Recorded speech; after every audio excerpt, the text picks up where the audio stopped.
Wow, that's a big one. Right. So you People are the issue, right now. but that's really not the issue. Now, what's the issue, right? So, one of the things that I want you guys to understand about this session, and it's really, it kind of like got through on us in a very opportune time, right? Not inopportune, but opportune time, because you guys are going to spring break, right? The issue is how you respond to the issues that you're dealing with. That's the real issue. We all experience some level of change, efforts, situations in our life. But it's not about the situation. It's about how we respond to the situation. So if I'm struggling with poverty, there are many times you might hear, there are many times, you might hear, well good, I'm just doing it. That you might hear people say, I never knew I was poor. You know, they say it like that, poor, you know, because they poor, you know. So they don't say poor, you know, they say poor. I never knew I was poor. Well, the reason why they never knew they were poor was because it never became the issue. They didn't respond to it like that. They didn't respond to their living situation as being poor. Because everybody around them had equal or same or similar, or maybe they didn't have the same thing they had, but at some point they shared and they didn't see that as the issue, right? Violence. Every community in the world has experienced some form of violence.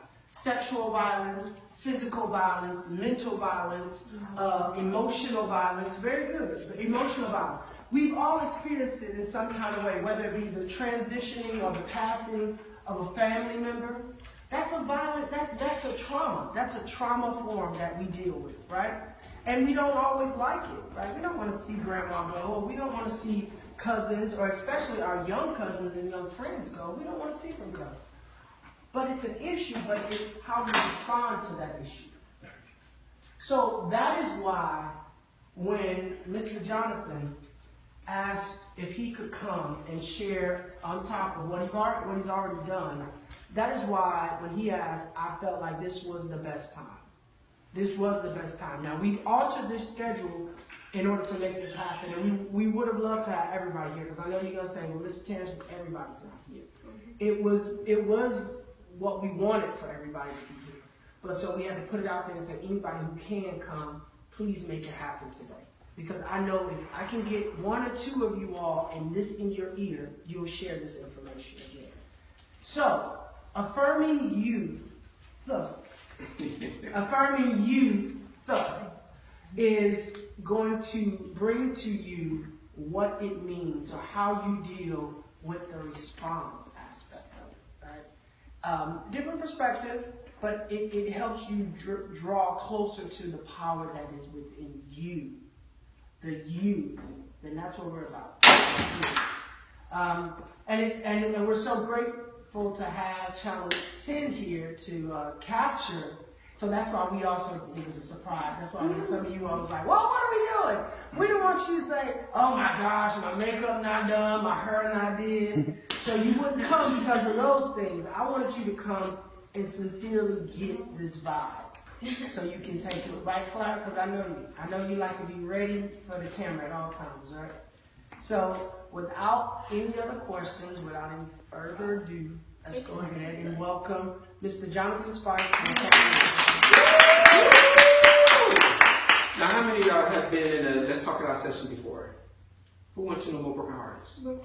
Just 3. So we got 3 new ones, 3 that already know me, 3 that doesn't know me. I'm Jonathan. Good to see you. My name is Clara. Clara, nice to meet you, Clara. Bianca. Hey, Bianca, how you doing? Good. My name is Anais. Anais. All righty. Rachel. Rachel. My name is JCN. JCN. Now, you know I'm going to remember any of these names. Anais, JCN, Rachel. Nice. Bianca. Clara? Okay, don't roll your eyes when I say, what's your name again? Okay. Tatiana? Okay, good. Nice to meet you all. First of all, I would like to say thank you for coming here after an early release day. Yay! To come and sit in a circle to have a conversation with me. Hopefully the things that we discussed today you can take to your friends, your family, your loved ones to share the good news that in spite of all the things that are going on in the neighborhood and the things that you hear on TV and the things that you read in the newspapers, there is hope. There is hope. So all hope is not lost. As Mr. Terrance was saying earlier, we grew up poor. I grew up in Scott Projects. And so when I was 6 years old, my oldest brother was 15. And y'all know what Scott Projects were? Because they tore them down, so they're not there anymore. But I was upstairs taking a shower when I was 6 years old, and I kept hearing all this noise downstairs in our house. And so I went downstairs, I put on my clothes, I went downstairs to see what was going on, and our living room was full of people. My mom wasn't home. It was just my older brother, my sister, and myself. To find my older brother sitting in the living room on the floor with a gunshot wound to his leg. He was taking out the trash, and the neighbor boyfriend was shooting at her, and my brother happened to go outside at that time, and he got shot in the leg. So, of course, I'm only 6 years old, seeing this blood, and my mother's not home, and my brother's on the floor crying, and all the neighbors and everything, and the fire rescue and the police and everybody came to the house. So fast forward 15 years later, I was 21 years old, and my second brother, my 28-year-old brother named David, he was shot in the chest. And so I drove over to the scene at Northwest 68th Street, 68th Terrace and 15th Avenue. You see my brother with his eyes open and his mouth open with flies coming out of his mouth. And I was just 21 years old. So I was 6 years old when I saw my first brother with a bullet. 21 years old when my second brother, David, was shot and killed due to gun violence. And so it had a profound effect on me. And have any of you all have had family members that you know of that had suffered the same thing? Yes? If you care to share. Your uncle? How old was he? He was 30 years old? In his 30s, okay. Anyone else? If you care to share. Okay. So, you know, violence is nothing new. Last year you had the 10-year-old Richard Hallman and East, what's the other guy? Yes, you had those things that occurred in the neighborhood. So it's nothing new that happened, and it was back in the 70s when it first happened to me, so it keeps happening. It keeps happening. It keeps happening. So my first question is, you want to read the first question? What are some of the factors that might lead to gun violence? And I'm putting that out to you. What are some of the factors that might lead to gun violence? Gangs, okay. Old beef, okay. Anger, gangs, old beef, anger. Jealousy. Pride, yes. You have to. It's open discussion.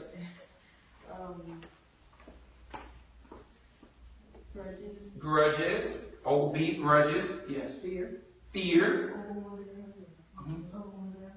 Over one girl, fighting over a girl and things like that. So that tends to be the resolving thing. But in other neighborhoods, more affluent neighborhoods, do you think they suffer the same things that we have here? Do you think they have jealousy in those neighborhoods? Do you think they have fear in those neighborhoods? Do they have anger in those neighborhoods? So why don't we hear about shootings in those areas like we do in our areas?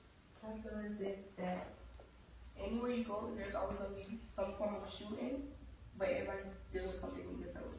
So the way they deal with the problem is different than the way we deal with the problem? Not every situation, but most situations. Most of the time?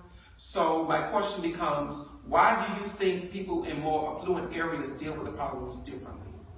Because what we see over here is like an everyday thing. Once you see it, the young kids are going to see it. Once they see it, they're going to want to do it also. So it's like what you see is what you do. What you see is what you do. And it just repeats itself over and over. Okay. But we do agree that our problems, they have the same problems. Yeah. Right? We agree on that? So we just say we respond differently than they do? Okay. And you say it's because we see the violence that we respond to violence? Everyone sees it, but it's how we see people respond to it. Because in this neighborhood, we're used to seeing shootings, we're used to seeing that, and then the ones who's doing it is us, like the youth are the ones doing it because they see somebody else do it. Right. Yes. Okay, I kind of disagree. I feel as if it's because of the different resources that we don't have that they have. Let's talk about that. So different resources. What do you mean by different Okay, resources? such as much more money that they have. Much more money? That they have, yeah. Because a lot of times they tend to hide those stuff. They don't really present it because they, I don't know what they do, but I feel as if that they just forget about it because they could pay to get out of jail or something. Yeah. But they like to only show the bad parts of different neighborhoods that don't have the equal amount of resources as them. Okay, what do you mean by they only want to show the bad parts? Are the bad parts happening? Yes. So you're saying the bad parts happen in other areas too, but they just highlight it over here? Yes. Okay. Maybe if you think if a 10-year-old and a 16-year-old got shot and killed in the same week in Coconut Grove, they wouldn't, or Coral Gables or Bell Harbor, they wouldn't have it on the news? I feel that they probably won't emphasize it that as much, but they would probably present it, just not as much. I tend to believe that sometimes the way they sell the story and tell the story is important. Sometimes we may get a bad rap in lower income areas, but at the same time, if you get kids are being killed and stuff, I think it is something that they have to tell the story about to try to get us to have these conversations that we're having today. So, so let's go back to the story part. You believe this one? I think that this is a great tie into what you just said. How can we use our own stories to expose our truths about violence? How can we use our own stories to expose the truth about violence? Have any of you ever had a fight before? Don't be scared. Don't be scared. Anybody ever had a fight before? I had fights. Yes? Yes. Okay.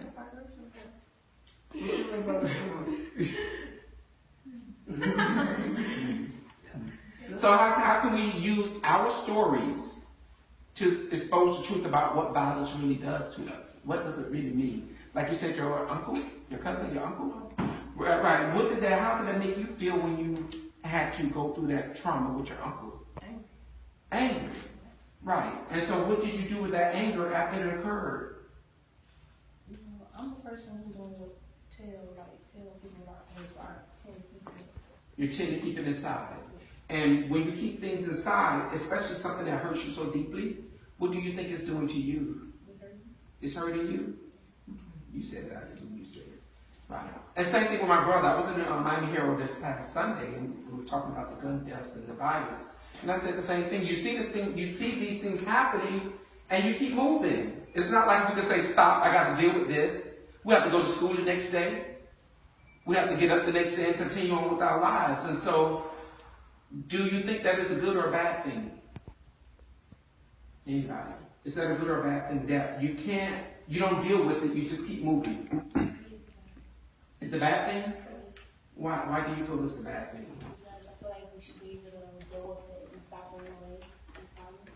Okay, so how do you deal with it? How do I deal with it? Yes. Like if somebody died or something? Or just the violence in general. How do you deal with violence? I talk about it with my friends, like if it's a situation that happens, I'm used. Mm-hmm. I have like discussion with my friends and we like have a debate and stuff like that. I guess that's how I deal with it. Okay. And me and my friends would have a debate in school and say what is wrong, what is right. That's how I deal with it. Okay. And I probably put it on social media and say how I felt, how I really felt about it.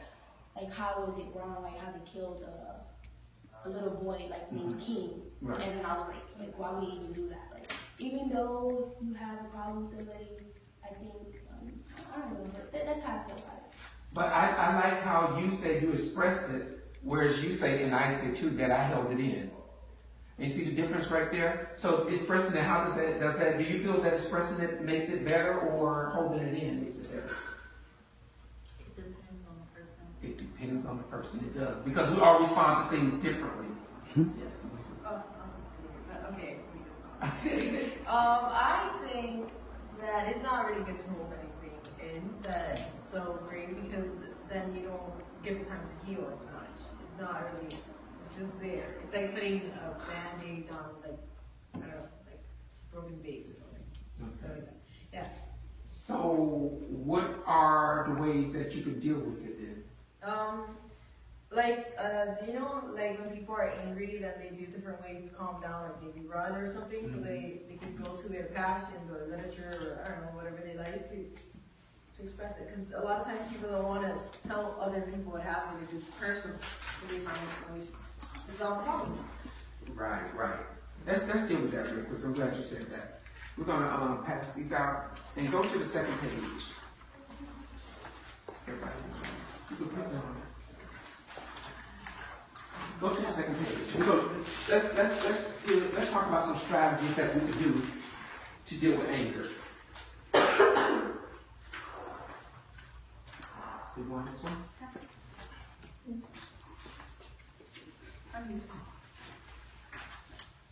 Some of the things that we can do when we're dealing with anger, we can have something that is bothering us.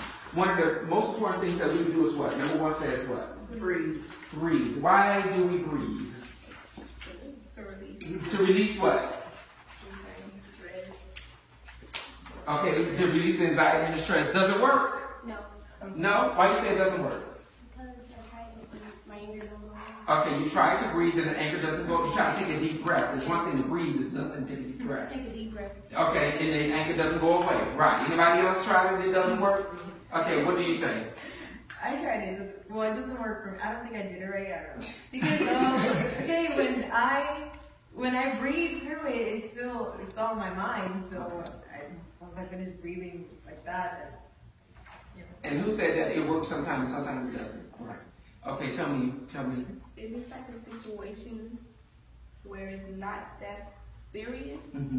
and you're breathing like, I'm better than it. Like, I don't have to make something so small big. But Okay. if it's like a huge situation, and you're like, okay, breathing is not gonna work. Okay, let's repeat after me. Think before you act. Think before you act. See, all breathing is to get you to do. It's not to stop anything. It's to get you to think about what you're going to do before you act. Because most of the times, when we get upset and when we get angry, we just react. We just respond. We don't think about the consequences. Do you know, we probably talked to some people that have shot and killed other people. If you ask them today, would they have done the same thing? And most of them, you ever watch the first 48? And when they do, they go back and probably interview the people. Or what's that other show where they went into the prison with the students to scare straight? And a lot of people say, if I could do it all over again. Because we're always reacting without thinking. And so taking a deep breath is only for you to trigger your brain to think for a half a second. Just so you can snap out of that rage that you're probably in if somebody disrespect you, hit you, jealousy, all the things that we said in the beginning. So we're going to try that. We're going to take a deep breath. We're going to breathe in through our nose, all the way to the diaphragm. Hold it. Feel that cavity up. And if your breath not stay, blow it out.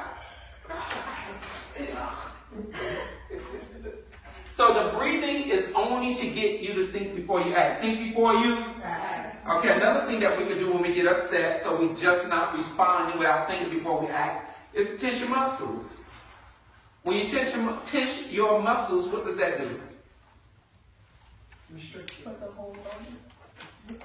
It does what? It puts a hold on you. Like, It puts the tension puts a hold on you. But as you tense, when you tense, what are you doing when you tense? You're stretching, and when you're stretching, what are you doing? Let's stand. Everybody stand. I thought you mean like. Tense. You're going to tense our muscles. I'm angry, and when you're angry, what do you do first when you get angry? You ball up, right? And so when you ball up, you can't think anything because you're too busy upset, right? So what we want to do, the first thing we're going to do is breathe. Take a deep breath because I need to think before I act. Another thing that we can do is we can stretch. Stretch. So I feel stretch all the way up. Go all the way down to your toes. I'm old, so I'm probably my bones popping. See that? Go to the side. That's all you're doing. I want to get rid of this tension that I have so I can think before I act and I can remain in control. You gotta see. I can remain in control of this situation so that the situation will work for me instead of against me. So I don't have to shoot nobody. I don't have to kill anybody. I don't have to be on the news. They don't have to be coming into my neighborhood telling a whole other story about something that portrays me as being a bad person, or that I live in a bad neighborhood, or that it's only shootings and murders and robberies that are happening in my neighborhood. Remember I said that in the beginning? There is hope. And you all are shining an example of what that hope means. Okay? So another thing that we can do, so we got two things we can do, right? What's the first one is? Read. The second is what? Okay, somebody over here read the third one. Anybody? Just read the third one. Chanting. Chanting a mantra, a sacred word or phrase, used repeatedly in meditation. Okay, do y'all know what a chant is? Akuna Matata. I ain't gonna let this bother me. Help me, Jesus. Help me, God. Whoever you want to call God, whoever. I ain't gonna let that bother me. It ain't worth it. Anybody know a chant? What should you say one? Say a chant or something. I love myself. I love myself. I love myself. I love myself. Say, what would you say? I'm better than I'm better than this. Yes, you can write it down. I'm better than this. We gonna be alright. It's gonna be alright. I don't mess with you. That's it. Yeah, great. So these are all the things that we can use and we can say to get our mind to snap so that we're thinking before you. These are the things that we could do to control ourselves because we have the power. Another thing you can do, somebody over here read it, or anybody? Journaling. Yes. Journaling is another very effective way to release anger. Right. Who writes poetry? What you write? Well, what do you write? I'm writing around that. You write rhymes, that's right. You. I write poetry. Poetry. Anybody else writes? You write?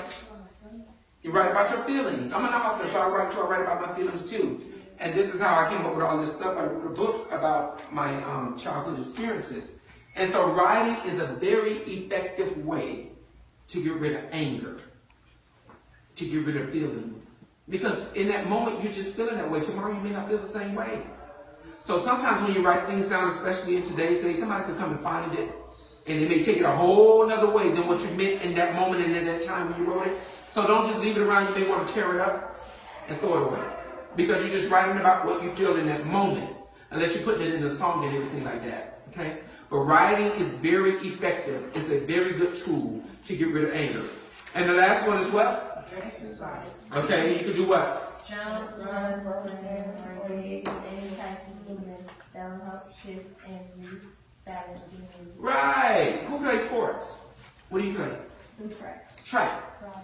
Running? Karate. Karate. Anybody else? Okay. Exercising is another good way to get rid of tension. Remember the tension that we have? We stress to get rid of the tension? That's another good way to get rid of the tension.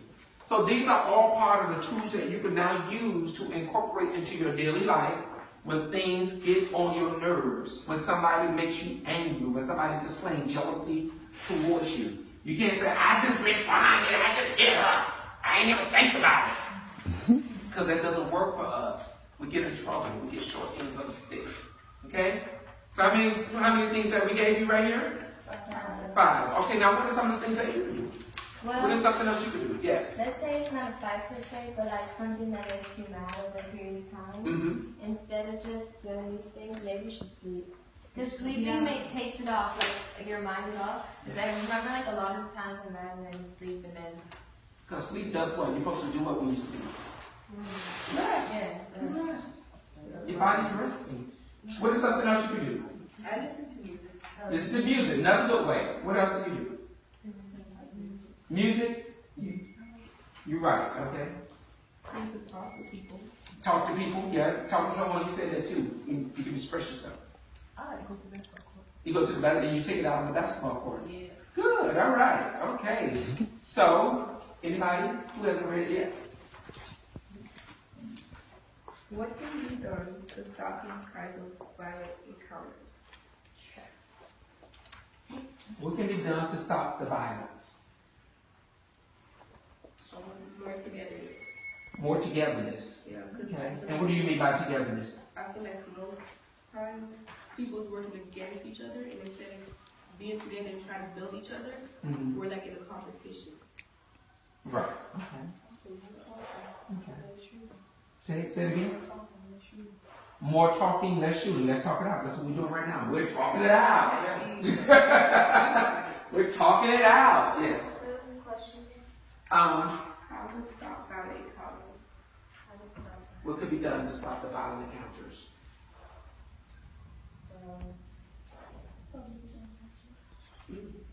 Say it again. Public announcements. Okay. They say activities for like, especially for youth, like that's it, like at your neighborhood or whatever, like they make like different activities for youth, specifically, that will help like stop to get, like instead of, okay, so people say that it's because of board games that they develop into like violence and stuff like that, so if they have something else that they're doing, it'll stop. Okay. Good job. What about you? Anybody over here? Come on, it's quiet over here. Talk, speak. What else can you do? Like kids can start to go to anger management classes because violence sometimes goes on anger. Violence goes on anger. And like your parents and friends from school, so they can like go to counseling or therapy. Or programs like Let's Talk It Out, programs like Project Face that you are trying to express yourselves and learn skills. Some people don't like to do it in front of people. Right. That's good. Very good. Anyone else? Leadership. Leadership. That's what you are learning right now in your Project Face. You're learning leadership. So, just like you express yourself when you have open conversations with your friends, these same things that we're doing today, you all can have open conversations with your friends too, teaching them what you're learning. So it's not, we're not just doing it to be doing it. Let nothing go to waste. Very good. Is this an issue that affects you or your friends? Is the violence an issue that affects you and your friends? No? It doesn't affect you?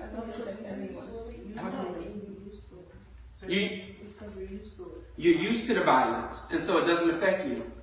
But we just said that, who had the conversation when they said they show these images of, portray us as being these violent thug criminals when we're not. Right. So it, I mean, I know that, but like, we just see it so much that you kind of just don't get to it not as much as we should. I can relate to what you were saying because I grew up in the same type of neighborhood, so it's not shocking that you see it. But as we grow in life and you go to school or you play basketball or whatever you decide to do when you graduate from high school, these things start coming back up because then you go and you mix with other people from other different various backgrounds and neighborhoods and socioeconomic status, and they don't do the things the same way that we do it over here. So then you start saying there is a better way. It can be a better way. That doesn't make the old way bad or good. It just, you start learning more things. So it does affect us in a way. It affects our mindset. Can you agree? Do you think it affects your mindset of how you see the world? Sometimes it can, right? So it has an effect. Okay. Yes. I feel like it does affect us in ways like we might push it to the side and be used to it, but the family that's actually going through that situation, it is going to affect them. There's some people that's actually not going through the situation, but they get tired of seeing it, and they get frustrated, and then we all deal with things differently that's what cause violence. Right. Make you in fear of your life, and you shouldn't have to be in fear of your life. How old are you? You're only 16 years old. Why should I have to be in fear of my life? Old people be in fear of their life because they're old and they may die. But as young people, we have to be in fear of our life, and we shouldn't have to live a life of fear. Right. Anyone else? Does it affect you? Yeah. And your friends? What was the question again? Is this an issue that affects you or your friends? Right. Yeah. How so? If you'd like to share. Like I said, when I see like violence, like I made a vlog like where I talk about like different type of stuff like should marijuana be legal or violence. I just have to write stuff like based on my opinion. So it does affect. Are y'all on her blog? No. Oh, you want us on your blog? I'm sorry. Okay. Oh, just you personal. Yes. Oh, I thought you said blog. Most of the time you want everybody to read it, and we're gonna make comments. Okay, it's your personal blog. Okay, it's your private blog. Yes. All right. Okay, finish. So I make it because every time I get angry how these little kids are dying and they didn't get time to live. And I'm thinking like, oh my God, like what if my time is coming? Let me ask you something. That's so powerful that you said, oh my God, what if my time is coming? But you are very well spoken, and you have a point of view, and you have a voice. And so I want you to think about one day, not keeping it to yourself, but sharing it so we can learn and hear your point of view, and then we can give our points of view. So you don't have to keep it to yourself. Okay? Because whether you realize it or not, you will help someone else who may be going through the same thing to realize, I don't have to respond that way. Here's somebody else that went through something, they did it a different way. Or then you just, in the comment section, y'all, if you allow them to join your blog, they can make comments and then you start feeding off each other. Okay? So that's basically it. Anything else anybody would like to add or say? Yeah, I have a question. Yes. Okay, so do you think all of these will work when someone's really like deep, like so super mad? Do you think all of these steps will actually work? Do you think people actually think about this when they're in a bad situation? What did I say to you? You should think before you act. Okay, so if you're not thinking, of course you're not going to think. You're just going to respond. And just responding is what gets us in trouble because we don't think. So what my answer to you is, if you want anything that you want to work for you, it will work. If you already say it's not going to work, no matter what I tell you, it is not going to work. Because this is your life. You have to incorporate these things into your life to get the different outcome. It's you. You have to eat the food. Yeah, but at the end of the day, people don't think when they're angry. People are like, just all they're thinking about is like how this is not fair or why this is happening to me. Some people think when they're angry. That's why everybody's not in jail. Everybody hasn't killed someone. Because we all get angry. So somebody's doing some type of thinking. You've been mad before, right? Yeah. So you have to think some type of way that you just go punch the person in the face or go shoot him or kill him. So we're thinking. I don't think that we practice enough, right? Yeah. A lot of what we do, we must practice to do it. We have to learn. So all of these steps, you have to practice. You know, when you come out of your mother's womb and you come out, you have a nature that says you can breathe underwater, right? That was a practice, but once you stop going in that water, what happens? Now if you fall in a pool at 3 and 4 years old, you see babies drowning in pools of water, but they come from love. We come from love. But we then transition into this place of hurt and hatred. So we have to practice to come back into love. We have to learn and share with others, like your friends, your mom, you know, we have to share with others that we must practice this. And so the more we practice it, the more it becomes not second nature, but our first nature. So we want it to come our first nature. So the question, you asked the question, what was the question again? It was already answered. Okay. Good job. Yeah, what were you going to say? Get your hand up. Say repetition builds a habit. So if we do these in small situations, when a big situation approaches us, then it'll be something. Very good.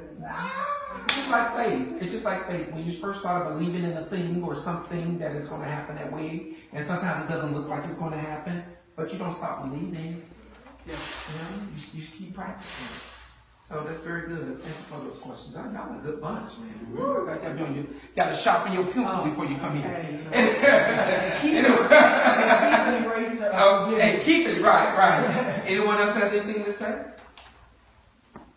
Thank you. Thank you. Let's thank you, cameraman. Thank you very much. Channel 10. You know say Channel 10? Yeah. So now that you're on spring break, you can think before you act. And you got several things that you can practice on to make it a habit. Because you're not bad, no matter what the images say, no matter what the stories report. There is hope, there is hope, there is hope, there is hope, there is love. Yeah. Okay? Because if we didn't love you, I don't even know you, I love you. I would have came out here and spent my time. You wouldn't allow me to come if you didn't love me. She wouldn't be able to take pictures and spend time with you all every day if they didn't love you. So there is hope and there is love. Okay? Remember that. I have one last question. Yes. Do you think violence is like portrayed only on black people? Do I think violence is Like right? it's like you see, do you think violence has a face of only like on black people, like only focus on black people? No, violence is not focused only on black people. Violence is focused on people who don't think before they act. That's why we said in the beginning, the same, we get angry, People in affluent areas get angry. We tend, and when there is low income, lack of jobs, lack of resources, lack of activities for you to do, you're already frustrated because you ain't got no money. You can't go where you want to go. You see people get to wear this and that, and you don't get to do the same thing. So you're already frustrated. And then when other things start happening, just keep building and building and building and building and building and building. So when it's like you're holding all this pressure inside, and then it just takes one more person to do one more thing to you before you explode. So it's not a black or white thing. Violence is a human thing. When people don't have the skills and the tools in order to effectively deal with those emotions. That's why we're here today. We call it Let's Talk About Conflict Resolution. And these are the skills now. Some of the skills, and even the skills that you all have, and the blog that you have. Those are the tools that we can now use. So it's human. But overcoming this and incorporating these things into your life is also human. Can we have a group shot? No. Thank you. You want to ask a question too? I'm going to ask you. Okay. Group shot right here, guys. Can I get you? Here, you So some. say something.